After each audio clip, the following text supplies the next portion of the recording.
Smart circle YouTube ಚಾನಲ್ಗೆ ನಿಮಗೆಲ್ಲರಿಗೂ ಸ್ವಾಗತ. ಸ್ನೇಹಿತರೆ, ಇಂದಿನ ವಿಡಿಯೋದಲ್ಲಿ ನಾವು ಮೇ 22ರ ಪ್ರಚಲಿತ ಘಟನೆಗಳ ಒಂದು ಪ್ರಮುಖ ಪ್ರಶ್ನೋತ್ತರಗಳನ್ನು ಈ ಒಂದು ವಿಡಿಯೋದಲ್ಲಿ ನೋಡ್ತಾ ಹೋಗೋಣ. ಈ ಒಂದು ವಿಡಿಯೋನ ಆರಂಭ ಮಾಡೋಕ್ಕಿಂತ ಮುಂಚೆ ನಮ್ಮ ಚಾನಲ್ಗೆ ಯಾರಾದರೂ ಹೊಸದಾಗಿ ಭೇಟಿ ನೀಡ್ತಾ ಇದ್ರೆ ಕೆಳಗಡೆ ನಿಮಗೆ ಸಬ್ಸ್ಕ್ರೈಬ್ ಅಂತ ಬಟನ್ ಕಾಣ್ತಾ ಇದೆ, ವಿಡಿಯೋ ಕೆಳಗಡೆ ಅದನ್ನು ಕ್ಲಿಕ್ ಮಾಡಿ. ಹಾಗೂ ಅದರ ಪಕ್ಕದಲ್ಲಿ ಬೆಲ್ ಐಕಾನ್ ಕೂಡ ಬರುತ್ತೆ, ಅದನ್ನು ಕೂಡ ಕ್ಲಿಕ್ ಮಾಡಿ. ಆಮೇಲೆ ಈ ಒಂದು ವಿಡಿಯೋನ ನಿಮ್ಮ ಸ್ನೇಹಿತರಿಗೆ ಶೇರ್ ಮಾಡಿ ಹಾಗೂ ತಪ್ಪದೆ ಈ ಒಂದು ವಿಡಿಯೋಗೆ ಲೈಕ್ ಅನ್ನ ಕೊಡಿ. ಆಮೇಲೆ ಸ್ಮಾರ್ಟ್ ಹೆಡ್ ಸರ್ಕಲ್ನ 2023ರ ಆಗಸ್ಟ್ನಿಂದ 2024ರ ಮೇ ವರೆಗಿನ ಮಾಸಪತ್ರಿಕೆಗಳನ್ನು ಅಂಚೆ ಮೂಲಕ ಪೋಸ್ಟ್ ಮೂಲಕ ನಿಮ್ಮ ಮನೆ ಬಾಗಿಲಿಗಳಿಗೆ ಪಡಿಬೇಕಂದ್ರೆ ಈ ನಂಬರ್ಗೆ ವಾಟ್ಸಪ್ ಮಾಡಿ. ಕೇವಲ 50 ರೂಪಾಯಿ MRP ದರದಲ್ಲಿ ಮಾಸಪತ್ರಿಕೆಗಳು ಪುಸ್ತಕಗಳನ್ನೇ ನಿಮ್ಮ ಮನೆ ಬಾಗಿಲಿಗೆ ಕಳಿಸ್ಕೊಡ್ತೇವೆ. ನಾವು PDF ಅನ್ನ ಕೊಡೋದಿಲ್ಲ, ಯಾಕಂದ್ರೆ PDF ಅನ್ನ ಮತ್ತೆ ನೀವು ಪ್ರಿಂಟ್ ಹಾಕೋಬೇಕಾಗತ್ತೆ. ಹಿಂಗಾಗಿ ನಾವು PDF ಕೊಡಲ್ಲ. ಕಳೆದ 3 ವರ್ಷಗಳಿಂದ ಮಾಸಪತ್ರಿಕೆಗಳನ್ನ ಮಾರುಕಟ್ಟೆಗೆ ಬಿಡುಗಡೆ ಮಾಡ್ತಾ ಇದ್ದೇವೆ. ನಿಮ್ಮ ಹತ್ತಿರದ ಬುಕ್ ಸ್ಟೋರ್ಗಳಲ್ಲೂ ಕೂಡ ಸಿಗುತ್ತೆ. ಯಾರಿಗೆ ಸಿಕ್ಕಿಲ್ಲ ಈ ನಂಬರ್ಗೆ ವಾಟ್ಸ್ಆಪ್ ಮಾಡಿ ಪೋಸ್ಟ್ ಮಾಡ್ತೇವೆ. ಇತ್ತೀಚೆಗೆ ಸಬ್ ಕ್ರಿಟಿಕಲ್ ಪರಮಾಣು ಪರೀಕ್ಷೆಯನ್ನ ಯಾವ ದೇಶ ನಡೆಸಿದೆ? Which country has conducted a sub critical nuclear test recently? ಉತ್ತರ option 1 United States of America. ಇತ್ತೀಚೆಗೆ ಯುನೈಟೆಡ್ ಸ್ಟೇಟ್ಸ್ ನೆವಾಡಾದಲ್ಲಿ ಸಬ್ ಕ್ರಿಟಿಕಲ್ ಪರಮಾಣು ಪರೀಕ್ಷೆಯನ್ನು ನಡೆಸಿದೆ. ಈ ಪ್ರಯೋಗವು ಪರಮಾಣು ಸ್ಫೋಟಗಳನ್ನು ಬಳಸದೆ ಪರಮಾಣು ಸಿಡಿತಲೆಗಳ ಸುರಕ್ಷತೆ ಮತ್ತು ಪರಿಣಾಮಕಾರಿತ್ವದ ಕುರಿತು ನಿರ್ಣಾಯಕ ಡೇಟಾವನ್ನು ಸಂಗ್ರಹಿಸುವಂತಹ ಗುರಿಯನ್ನು ಇದು ಹೊಂದಿತ್ತು. ಸ್ಫೋಟಕ ಪರಮಾಣು ಪರೀಕ್ಷೆಗಳ ಮೇಲಿನ 1992ರ ನಿಷೇಧದ ಹೊರತಾಗಿಯೂ ಕೂಡ ಈ ಒಂದು ಸಬ್ ಕ್ರಿಟಿಕಲ್ ಪರೀಕ್ಷೆ ನಡೀತಾ ಇದೆ. ಹಿಂದಿನ ಸಬ್ ಕ್ರಿಟಿಕಲ್ ಪರೀಕ್ಷೆಯನ್ನು ಸೆಪ್ಟೆಂಬರ್ 2021ರಲ್ಲಿ USA ನಡೆಸಿದೆ, ಅಂದರೆ ಯುನೈಟೆಡ್ ಸ್ಟೇಟ್ಸ್ ಆಫ್ ಅಮೆರಿಕಾ ನಡೆಸಿದೆ. 2024ರ ಇಟಾಲಿಯನ್ ಓಪನ್ ಪ್ರಶಸ್ತಿಯನ್ನು ಯಾರು ಗೆದ್ದಿದ್ದಾರೆ? Who has one 2024 Italian open title? ಉತ್ತರ ಆಪ್ಷನ್ 2 ಇಗಾ ಸ್ವಿಯಾಟೆಕ್. ವಿಶ್ವದ ನಂಬರ್ 1 ಆಟಗಾರ್ತಿ ಇಗಾ ಸ್ವಿಯಾಟೆಕ್ ತನ್ನ 3ನೇ ಇಟಾಲಿಯನ್ ಟೆನ್ನಿಸ್ ಓಪನ್ ಪ್ರಶಸ್ತಿಯನ್ನು ಪಡೆದುಕೊಂಡಿದ್ದಾರೆ. ಹಾಗೂ ಪುರುಷರ ವಿಭಾಗದಲ್ಲಿ ಅಲೆಕ್ಸಾಂಡರ್ ಜೆರೇವ್ ತನ್ನ 2ನೇ ಇಟಾಲಿಯನ್ ಟೆನ್ನಿಸ್ ಓಪನ್ ಸಿಂಗಲ್ ಪ್ರಶಸ್ತಿಯನ್ನು ಗೆದ್ದುಕೊಂಡಿದ್ದಾರೆ. ರಾಷ್ಟ್ರೀಯ ಭಯೋತ್ಪಾದನಾ ವಿರೋಧಿ ದಿನವನ್ನು ಯಾವಾಗ ಆಚರಿಸಲಾಗುತ್ತದೆ? When is the national anti terrorism day celebrated? ನೋಡಿ, ಗಮನಿಸಿ, ಸ್ಮಾರ್ಟ್ ಹೆಡ್ ಸರ್ಕಲ್ನ ಮೇ ತಿಂಗಳ ಮಾಸಪತ್ರಿಕೆ ರಾಜ್ಯಾದ್ಯಂತ ನಿಮ್ಮ ಹತ್ತಿರದ ಬುಕ್ ಸ್ಟೋರ್ಗಳಲ್ಲಿ ಲಭ್ಯವಿರುತ್ತವೆ. ಇದರ ಉತ್ತರವನ್ನು ನೋಡೋಕ್ಕಿಂತ ಮುಂಚೆ ಧಾರವಾಡದಲ್ಲಿ ಸಪ್ತಾಪುರ ಬಾವಿಯಲ್ಲಿ ನವಚೇತನ ಬುಕ್ ಸ್ಟಾಲ್ ಹಾಗೂ ಶ್ರೀನಗರ ಸರ್ಕಲಲ್ಲಿ ಗಣೇಶ್ ವಾ ಸೆಂಟರ್ನಲ್ಲಿ ನಮ್ಮ ಮೇ ತಿಂಗಳ ಮಾಸಪತ್ರಿಕೆ ಲಭ್ಯ ಇರುತ್ತೆ. ತುಮಕೂರಿನಲ್ಲಿ ನಮನಾ ಪ್ಯಾಲೇಸ್ನಲ್ಲಿ ನಮ್ಮ ಮಾಸಪತ್ರಿಕೆ ಲಭ್ಯ ಇರುತ್ತೆ. ಇದರ ಉತ್ತರ ಆಪ್ಷನ್ 4 ಮೇ 21ರಂದು ರಾಷ್ಟ್ರೀಯ ಭಯೋತ್ಪಾದನಾ ವಿರೋಧಿ ದಿನವನ್ನು ಆಚರಣೆ ಮಾಡಲಾಗುತ್ತದೆ. ಭಯೋತ್ಪಾದನೆಯನ್ನು ಎದುರಿಸುವ ಮತ್ತು ಸಮಾಜದಲ್ಲಿ ಶಾಂತಿ ಮತ್ತು ಸೌಹಾರ್ದತೆಯನ್ನು ಉತ್ತೇಜಿಸುವ ಮಹತ್ವದ ಕುರಿತು ಜಾಗೃತಿಯನ್ನು ಮೂಡಿಸಲು ಪ್ರತಿ ವರ್ಷ ಮೇ 21ರಂದು ಭಾರತದಲ್ಲಿ ರಾಷ್ಟ್ರೀಯ ಭಯೋತ್ಪಾದನಾ ವಿರೋಧಿ ದಿನವನ್ನು ಆಚರಣೆ ಮಾಡಲಾಗುತ್ತದೆ.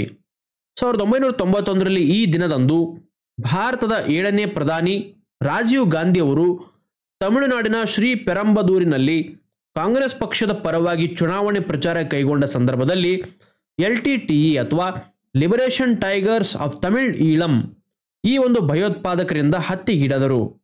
ಈ ಹಿನ್ನೆಲೆಯಲ್ಲಿ ಭಯೋತ್ಪಾದನೆಯ ಬಗ್ಗೆ ಜನರಲ್ಲಿ ಜಾಗೃತಿ ಮೂಡಿಸಲು ಈ ದಿನ ಅಂದರೆ ಮೇ 21ರಂದು ಭಯೋತ್ಪಾದನಾ ವಿರೋಧಿ ದಿನ ಅಂತ ಆಚರಿಸಲು ಒಂದು ಭಾರತ ಸರ್ಕಾರ ನಿರ್ಧಾರ ಮಾಡಿತು. R21 ಅಥವಾ ಮ್ಯಾಟ್ರಿಕ್ಸ್ M ಎಂಬ ಲಸಿಕೆ ಯಾವ ಕಾಯಿಲೆಗೆ ಸಂಬಂಧಿಸಿದೆ? R21/ಮ್ಯಾಟ್ರಿಕ್ M vaccine is related to which disease? ಉತ್ತರ ಆಪ್ಷನ್ 1 ಮಲೇರಿಯಾ. ಇತ್ತೀಚೆಗೆ Serum Institute of India malaria ರೋಗವನ್ನು ಎದುರಿಸಲು R21/ಮ್ಯಾಟ್ರಿಕ್ಸ್ M ಲಸಿಕೆಯನ್ನು ಆಫ್ರಿಕಾ ದೇಶಕ್ಕೆ ರಫ್ತು ಮಾಡಲು ಪ್ರಾರಂಭಿಸಿದೆ. ಆಫ್ರಿಕಾ ಖಂಡ WHO ಶಿಫಾರಸು ಮಾಡಿರುವಂತಹ ಈ ಹೊಸ ಲಸಿಕೆಯನ್ನು ಆಕ್ಸ್ಫರ್ಡ್ ವಿಶ್ವವಿದ್ಯಾನಿಲಯದ ಜನ್ನರ್ ಇನ್ಸ್ಟಿಟ್ಯೂಟ್ ಮತ್ತು ಸೀರಮ್ ಇನ್ಸ್ಟಿಟ್ಯೂಟ್ ಆಫ್ ಇಂಡಿಯಾನಿಂದ ಅಭಿವೃದ್ಧಿಪಡಿಸಲಾಗಿದೆ. ಇದನ್ನು ಮಕ್ಕಳಿಗಾಗಿ ಅನುಮೋದಿಸಲಾಗಿದ್ದು ಅನೇಕ ಆಫ್ರಿಕನ್ ದೇಶಗಳಲ್ಲಿ ಪರವಾನಗಿ ಪಡೆದುಕೊಂಡಿದೆ. ಈ ಲಸಿಕೆಯು ಜಾಗತಿಕ ಮಲೇರಿಯಾ ತಡೆಗಟ್ಟುವ ಪ್ರಯತ್ನಗಳಲ್ಲಿ ಮಹತ್ವದ ಪಾತ್ರವನ್ನು ವಹಿಸುತ್ತದೆ. ಸುದ್ದಿಯಲ್ಲಿರುವಂತಹ ಕೋಪರ್ನಿಕಸ್ ತುರ್ತು ನಿರ್ವಹಣಾ ಸೇವೆ ಅಥವಾ EMS ಕಾರ್ಯಕ್ರಮ ಈ ಕೆಳಗಿನ ಯಾವುದಕ್ಕೆ ಸಂಬಂಧಿಸಿದೆ? The Copernicus emergency management service EMS programme in the news is related to which of the following? ಉತ್ತರ ಆಪ್ಷನ್ 2 ವಿಪತ್ತು ನಿರ್ವಹಣೆ. ಪೂರ್ವ ಅಜರ್ಬೈಜಾನ್ನಲ್ಲಿ ಇರಾನ್ ಅಧ್ಯಕ್ಷ ಇಬ್ರಾಹಿಂ ರೈಸಿ ಅವರ ಹೆಲಿಕಾಪ್ಟರ್ ಅಪಘಾತಕ್ಕೆ ಪ್ರತಿಕ್ರಿಯೆಯಾಗಿ ಯುರೋಪಿಯನ್ ಯೂನಿಯನ್ ಅಥವಾ ಯುರೋಪಿಯನ್ ಒಕ್ಕೂಟ ತನ್ನ ಕೋಪರ್ನಿಕಸ್ EMS ಮ್ಯಾಪಿಂಗ್ ಸೇವೆಯನ್ನು ಪೂರ್ವ ಅಜರ್ಬೈಜಾನ್ನಲ್ಲಿ ಸಕ್ರಿಯಗೊಳಿಸಿದೆ. ಈ ಪ್ರೋಗ್ರಾಂ 1998ರಲ್ಲಿ ಪ್ರಾರಂಭವಾಗಿದ್ದು ಭೂಮಿಯ ವೀಕ್ಷಣೆ ಡೇಟಾವನ್ನು ಒದಗಿಸುತ್ತದೆ. ಇದು ನೈಸರ್ಗಿಕ ವಿಪತ್ತುಗಳು, ಮಾನವ ನಿರ್ಮಿತ ತುರ್ತು ಸ್ಥಿತಿಗಳು ಮತ್ತು ಮಾನವೀಯ ಬಿಕ್ಕಟ್ಟುಗಳನ್ನು ನಿರ್ವಹಿಸಲು ಸಹಾಯ ಮಾಡಲು ಸಮಯೋಚಿತ ಮತ್ತು ನಿಖರವಾದ ಭೂ ಪ್ರಾದೇಶಿಕ ಮಾಹಿತಿಯನ್ನು ಒದಗಿಸುತ್ತದೆ. ತುರ್ತು ಪ್ರತಿಕ್ರಿಯೆ ಮತ್ತು ವಿಪತ್ತು ಅಪಾಯ ನಿರ್ವಹಣೆ ಕುರಿತು ಮಾಹಿತಿಯನ್ನು ಒದಗಿಸಲು EMS ಪ್ರೋಗ್ರಾಂ ಉಪಗ್ರಹ, ರಿಮೋಟ್ ಸೆನ್ಸಿಂಗ್ ಮತ್ತು ಇತರೆ ಡೇಟಾವನ್ನು ಬಳಸಿಕೊಳ್ಳುತ್ತದೆ. ಪಿಗ್ ಬಚರಿಂಗ್ ಸ್ಕ್ಯಾಮ್ ಎಂಬುದು ಈ ಕೆಳಗಿನವುಗಳಲ್ಲಿ ಯಾವುದಕ್ಕೆ ಸಂಬಂಧಿಸಿದೆ? Pig butchering scam is related to which of the following? ಉತ್ತರ ಆಪ್ಷನ್ 3, ಆನ್ಲೈನ್ ವಂಚನೆ. ನೋಡಿ, ಪಿಗ್ ಅಂದ ತಕ್ಷಣ ಹಂದಿ ಅಂತ ಮಾರ್ಕ್ ಮಾಡಿದರೆ ನಿಮ್ಮ ಆನ್ಸರ್ ಗೋತಾ. ಓಕೆ, ಪಿಗ್ ಅಂತ ಮಾರ್ಕ್ ಮಾಡಬೇಡಿ. ಆನ್ಲೈನ್ ವಂಚನೆ, pig butchering scam. Sha zhu pan ಹಗರಣಗಳು ಎಂದು ಕರೆಯಲ್ಪಡುವಂತಹ ಪಿಗ್ ಬಚರಿಂಗ್ ಸ್ಕ್ಯಾಮ್ಗಳು ಜಾಗತಿಕವಾಗಿ ಹಾಗೂ ವಿಶೇಷವಾಗಿ ಭಾರತದಲ್ಲಿ ಹೆಚ್ಚಾಗ್ತಾ ಇವೆ. ಮೋಸದ ಹೂಡಿಕೆ ಯೋಜನೆಗಳಿಗೆ ಸೆಳೆಯಲು ಸ್ಕ್ಯಾಮರ್ಗಳು ನಕಲಿ ಆನ್ಲೈನ್ ವ್ಯಕ್ತಿಗಳನ್ನು ಸೃಷ್ಟಿ ಮಾಡಿ ಕಾಲಾನಂತರದಲ್ಲಿ ನಂಬಿಕೆಯನ್ನು ಬೆಳೆಸುತ್ತಾರೆ. ಆರಂಭದಲ್ಲಿ ಸಾಮಾಜಿಕ ಮಾಧ್ಯಮ ಅಥವಾ ಡೇಟಿಂಗ್ ಅಪ್ಲಿಕೇಶನ್ಗಳ ಮೂಲಕ ಸಂಪರ್ಕಿಸಿ ಈ ಸ್ಕ್ಯಾಮರ್ಗಳು ಗ್ರಾಹಕರಿಗೆ ನಕಲಿ ಅಪ್ಲಿಕೇಶನ್ಗಳ ಮೂಲಕ ಕ್ರಿಪ್ಟೋ ಕರೆನ್ಸಿ ವ್ಯಾಪಾರಕ್ಕೆ ಒಳಗಾಗಿಸಿ ಮೋಸವನ್ನ ಮಾಡುತ್ತಾರೆ. ಇತ್ತೀಚೆಗೆ ಎಲಾನ್ ಮಸ್ಕ್ ಸ್ಟಾರ್ ಲಿಂಕ್ ಅನ್ನು ಯಾವ ದೇಶದಲ್ಲಿ ಪರಿಚಯಿಸಿದ್ದಾರೆ? Elon Musk has introduced Starlink in which country recently? ಉತ್ತರ ಆಪ್ಷನ್ 4, ಇಂಡೋನೇಷ್ಯಾ. ಎಲಾನ್ ಮಸ್ಕ್ ದೂರದ ಪ್ರದೇಶಗಳಲ್ಲಿ ಇಂಟರ್ನೆಟ್ ಪ್ರವೇಶವನ್ನು ಸುಧಾರಿಸಲು ಇಂಡೋನೇಷ್ಯಾ ಒಂದು ರಾಷ್ಟ್ರದಲ್ಲಿ ಸ್ಟಾರ್ ಲಿಂಕ್ ಅನ್ನು ಪರಿಚಯಿಸಿದ್ದಾರೆ. ಇದು ಇಂಡೋನೇಷ್ಯಾ ದ್ವೀಪ ಸಮೂಹ ರಾಷ್ಟ್ರದ ದೂರದ ಪ್ರದೇಶಗಳಲ್ಲಿ ಸಂಪರ್ಕವನ್ನು ಹೆಚ್ಚಿಸುವಂತಹ ಗುರಿಯನ್ನು ಹೊಂದಿದೆ. ಇಂಡೋನೇಷ್ಯಾದಲ್ಲಿ ಸ್ಟಾರ್ ಲಿಂಕ್ ತನ್ನ ವ್ಯಾಪ್ತಿಯನ್ನು 17,000ಕ್ಕೂ ಹೆಚ್ಚು ದ್ವೀಪಗಳಿಗೆ ವಿಸ್ತರಿಸಲಿದ್ದು, ಇದು ಹೆಚ್ಚಿನ ವೇಗದ ಕಡಿಮೆ ಲೇಟೆನ್ಸಿ ಇಂಟರ್ನೆಟ್ ಅನ್ನು ನೀಡುತ್ತದೆ.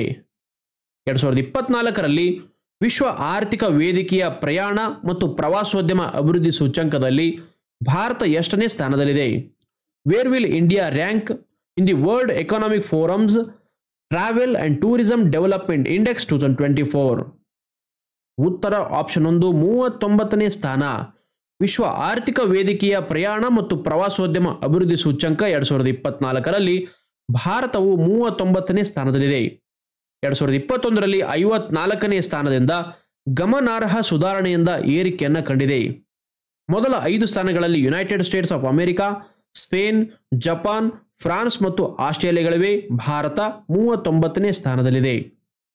ಇತ್ತೀಚೆಗೆ ಆಸ್ಟ್ರಾಜೆನೆಕಾ ಕಂಪನಿಯು ಕ್ಯಾನ್ಸರ್ ಹೋರಾಟದ ಔಷಧಿಗಳ ತಯಾರಿಕೆಯ ಉತ್ಪಾದನಾ ಘಟಕವನ್ನು ಯಾವ ದೇಶದಲ್ಲಿ ನಿರ್ಮಾಣ ಮಾಡ್ತಾ ಇದೆ?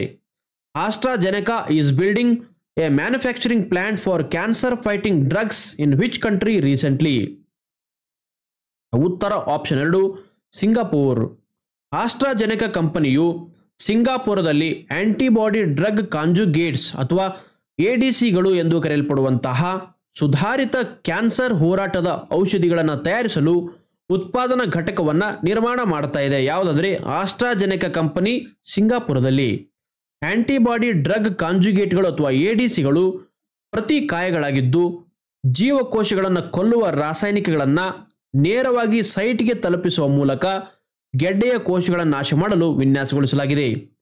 ಆಸ್ಟ್ರಾಜೆನೆಕಾದ ಹೂಡಿಕೆಯು ನವೀನ ಕ್ಯಾನ್ಸರ್ ಚಿಕಿತ್ಸೆಯನ್ನು ಅಭಿವೃದ್ಧಿಪಡಿಸಲು ಮತ್ತು ಪೂರೈಸದ ವೈದ್ಯಕೀಯ ಅಗತ್ಯಗಳನ್ನು ಇದು ಪರಿಹರಿಸಲಿದೆ. ಸಾರಿಸ್ಕಾ ಹುಲಿ ಸಂರಕ್ಷಿತ ಪ್ರದೇಶ ಯಾವ ರಾಜ್ಯದಲ್ಲಿದೆ? Sariska tiger reserve is located in which state? ಉತ್ತರ ಆಪ್ಷನ್ 3, ರಾಜಸ್ಥಾನ. ಇತ್ತೀಚೆಗೆ ರಾಜಸ್ಥಾನದಲ್ಲಿರುವಂತಹ ಸಾರಿಸ್ಕಾ ಹುಲಿ ಸಂರಕ್ಷಿತ ಪ್ರದೇಶದ 1 ಕಿಲೋಮೀಟರ್ ಪರಿಧಿಯಲ್ಲಿ ಕಾರ್ಯನಿರ್ವಹಿಸುತ್ತಿರುವಂತಹ 68 ಗಣಿಗಳನ್ನು ಮುಚ್ಚುವಂತೆ ಸುಪ್ರೀಂ ಕೋರ್ಟ್ ರಾಜಸ್ಥಾನ ಸರ್ಕಾರಕ್ಕೆ ಆದೇಶ ಮಾಡಿದೆ. ಸಾರಿಸ್ಕಾ ಹುಲಿ ಸಂರಕ್ಷಿತ ಪ್ರದೇಶವು ರಾಜಸ್ಥಾನದ ಅಲ್ವಾರ್ ಜಿಲ್ಲೆಯ ಅರಾವಳಿ ಬೆಟ್ಟಗಳಲ್ಲಿ ನೆಲೆಸಿದೆ. ಎಂಬ್ಲಿಕಾ ಚಕ್ರಬರ್ತಿ ಎಂಬ ಹೊಸ ಸಸ್ಯ ಪ್ರಭೇದ ಯಾವ ರಾಜ್ಯದಲ್ಲಿ ಪತ್ತೆಯಾಗಿದೆ? Emblica Chakrabarti a new plant species was discovered in which state? ಉತ್ತರ ಆಪ್ಷನ್ 1 ಕೇರಳ. ಇತ್ತೀಚೆಗೆ ಎಂಬ್ಲಿಕಾ ಚಕ್ರಬರ್ತಿ ಎಂಬ ಹೊಸ ಸಸ್ಯ ಪ್ರಭೇದವು ಕೇರಳದ ಎರ್ನಾಕುಲಂ ಜಿಲ್ಲೆಯ ಎಡಮಲಯಾರ್ ಅರಣ್ಯ ವ್ಯಾಪ್ತಿಯಲ್ಲಿ ಕಂಡುಬಂದಿದೆ. ಫಿಲಾಂಥೇಸಿ ಕುಟುಂಬಕ್ಕೆ ಸೇರಿರುವಂತಹ ಎಂಬ್ಲಿಕಾ ಸಸ್ಯಗಳು ಉಷ್ಣವಲಯದ ಮಳೆಕಾಡುಗಳಲ್ಲಿ ಪೊದೆಗಳಾಗಿ ಬೆಳೆಯುತ್ತವೆ. ಸ್ಮಾರ್ಟ್ ಹಿಡ್ ಸರ್ಕಲ್ನ ಮಾಸಪತ್ರಿಕೆಗಳನ್ನು ಈಗಾಗಲೇ ತಿಳಿಸಿರುವಂತೆ ಅಂಚೆ ಮೂಲಕ ಪಡಿಬೇಕಂದ್ರೆ ಈ ನಂಬರ್ಗೆ ವಾಟ್ಸಪ್ ಮಾಡಿ. ಹಾಗೂ ಸ್ಪರ್ಧಾತ್ಮಕ ಪರೀಕ್ಷೆಗಳಿಗೆ ಸಂಬಂಧಿಸಿರುವಂತಹ ಎಲ್ಲ ಆಥರ್ಗಳ ಪುಸ್ತಕಗಳು ನಮ್ಮ ಆನ್ಲೈನ್ ಸ್ಟೋರಲ್ಲಿ ಲಭ್ಯ ಇರುತ್ತೆ. ಈ ನಂಬರ್ಗೆ ವಾಟ್ಸಪ್ ಮಾಡೋ ಮೂಲಕ ಡಿಸ್ಕೌಂಟ್ನಲ್ಲಿ ರಿಯಾಯಿತಿ ದರದಲ್ಲಿ ಎಲ್ಲ ಪುಸ್ತಕಗಳನ್ನು, ಎಲ್ಲ ಸ್ಪರ್ಧಾತ್ಮಕ ಪರೀಕ್ಷೆ ಪುಸ್ತಕಗಳನ್ನು ಅಂಚೆ ಮೂಲಕ ನಿಮ್ಮ ಮನೆ ಬಾಗಿಲಿಗೆ ಪಡಿಬಹುದಾಗಿದೆ. ಈ ನಂಬರ್ಗೆ ನಿಮಗೆ ಯಾವ ಪುಸ್ತಕ ಬೇಕು ಅನ್ನೋದನ್ನು ಮೆಸೇಜ್ ಮಾಡಿ ಎನ್ಕ್ವೈರಿ ಮಾಡಬಹುದಾಗಿದೆ. ಆಮೇಲೆ ರಾಜ್ಯಾದ್ಯಂತ ನಿಮ್ಮ ಹತ್ತಿರದ ಬುಕ್ ಸ್ಟೋರ್ಗಳಲ್ಲಿ ಸ್ಮಾರ್ಟ್ ಹಿಡ್ ಸರ್ಕಲ್ನ ಮೇ ತಿಂಗಳ ಮಾಸಪತ್ರಿಕೆ ಲಭ್ಯ ಇರುತ್ತೆ.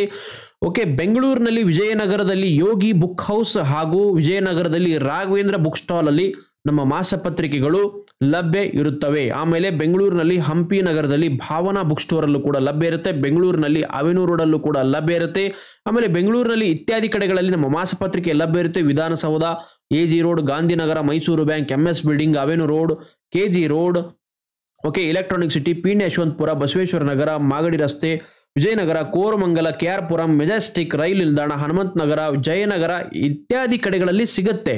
ಓಕೆ, ಮೈಸೂರಿನಲ್ಲಿ ಲ್ಯಾನ್ಸ್ಡೌನ್ ಬಿಲ್ಡಿಂಗ್ ನಲ್ಲಿ Vasavi book stall, Saraswati book stall, stop in stop book stall, ಆಮೇಲೆ ನವ Karnataka book house Mysuru, Sapna book house ಮೈಸೂರಿನಲ್ಲಿ ಮಾಸಪತ್ರಿಕೆ ಲಭ್ಯ ಇರುತ್ತೆ. ರಾಯಚೂರಿನಲ್ಲಿ ಗೋರ್ಬಾಳ್ ಬುಕ್ ಸ್ಟಾಲ್ ಹಾಗೂ ಪ್ರಮುಖವಾಗಿ ಗುಲ್ಬರ್ಗಾದಲ್ಲಿ ಸಿದ್ಧಲಿಂಗೇಶ್ವರ ಬುಕ್ ಹೌಸ್ ಇಲ್ಲಿ ನಮ್ಮ ಮಾಸಪತ್ರಿಕೆ ಲಭ್ಯ ಇರುತ್ತೆ. ತುಮಕೂರಿನಲ್ಲಿ ನಮನ ಬುಕ್ ಹೌಸ್, ಸಿಂಧನೂರಿನಲ್ಲಿ ಗುರುದೇವ್ ಬುಕ್ ಸ್ಟಾಲ್, ಶಿವಮೊಗ್ಗದಲ್ಲಿ ಡಯಾನಾ ಬುಕ್ ಹೌಸ್, ಆಮೇಲೆ ಬಿಜಾಪುರದಲ್ಲಿ ಮೀನಾಕ್ಷಿ ಚೌಕಲ್ಲಿ ಓಂ ಸಾಯಿ ಬುಕ್ ಸ್ಟಾಲ್ ಹಾಗೂ ಪಾಪ್ಯುಲರ್ ಬುಕ್ ಹೌಸ್, ಆಮೇಲೆ ಬಿಜಾಪುರದಲ್ಲಿ ಬಸ್ ಸ್ಟ್ಯಾಂಡ್ ಅಲ್ಲಿ ಮಂಗಾನವರ್ ಬುಕ್ ಸ್ಟಾಲ್ ಹಾಗೂ ಯಾದಗಿರಿಯಲ್ಲಿ ಶ್ರೀ ಶ್ರೀನಿವಾಸ ಬುಕ್ ಸ್ಟಾಲ್ ಇತ್ಯಾದಿ ಕಡೆಗಳಲ್ಲಿ. ಓಕೆ, ರಾಜ್ಯಾದ್ಯಂತ ಹೊಸಪೇಟೆಯಲ್ಲಿ ಶಾರದಾ ಬುಕ್ ಸ್ಟಾಲ್, ಕೋಲಾರದಲ್ಲಿ ರಮ್ಯಾ ಬುಕ್ ಸ್ಟೋರ್, ಕೊಳ್ಳೇಗಾಲದಲ್ಲೂ ಕೂಡ ಸಿಗುತ್ತೆ. ಕೊಪ್ಪಳದಲ್ಲಿ ಮುರಳಿ ಬುಕ್ ಸ್ಟಾಲ್, ಮಂಡ್ಯದಲ್ಲಿ ರವಿ ಬುಕ್ ಸ್ಟೋರ್, ಮಂಗಳೂರಿನಲ್ಲಿ ಹೊಸ KSRTC ಬಸ್ ಸ್ಟ್ಯಾಂಡ್, ಮೈಸೂರಿನಲ್ಲಿ ಮಂಜುನಾಥ್ ಸ್ಟೋರ್ಸ್, ಆಮೇಲೆ ಇತ್ಯಾದಿ ನೋಡಿ. ಚಿತ್ರದುರ್ಗದಲ್ಲಿ ಹರಿಶಂಕರ್ ಬುಕ್ ಸ್ಟಾಲ್ ಹಾಗೂ ABC ಬುಕ್ ಸ್ಟಾಲ್. ನಿಮ್ಮ ಹತ್ತಿರದ ಬುಕ್ ಸ್ಟೋರ್ಗಳು ತೆರಳಿ ನಮ್ಮ ಮಾಸಪತ್ರಿಕೆ ಖರೀದಿ ಮಾಡಿ. ಓಕೆ, ಲಿಸ್ಟ್ ಅನ್ನ ನೀಟಾಗಿ ನೋಡ್ಕೊಳ್ಳಿ. ಗೊತ್ತಾಗಲಿಲ್ಲ ಅಂದ್ರೆ ನಮ್ಮ ನಂಬರ್ ಕಾಣ್ತಾ ಇದೆ, ಇದಕ್ಕೆ ವಾಟ್ಸಪ್ ಮಾಡಿ ನಿಮ್ಮ ಹತ್ತಿರದ ಬುಕ್ ಸ್ಟೋರ್ ಯಾವುದು, ಎಲ್ಲಿ ಸಿಗುತ್ತೆ ಅನ್ನೋದನ್ನ ಡೀಟೇಲ್ಸ್ ಅನ್ನ ನಾವು ಕೊಡ್ತೇವೆ. ಧನ್ಯವಾದ.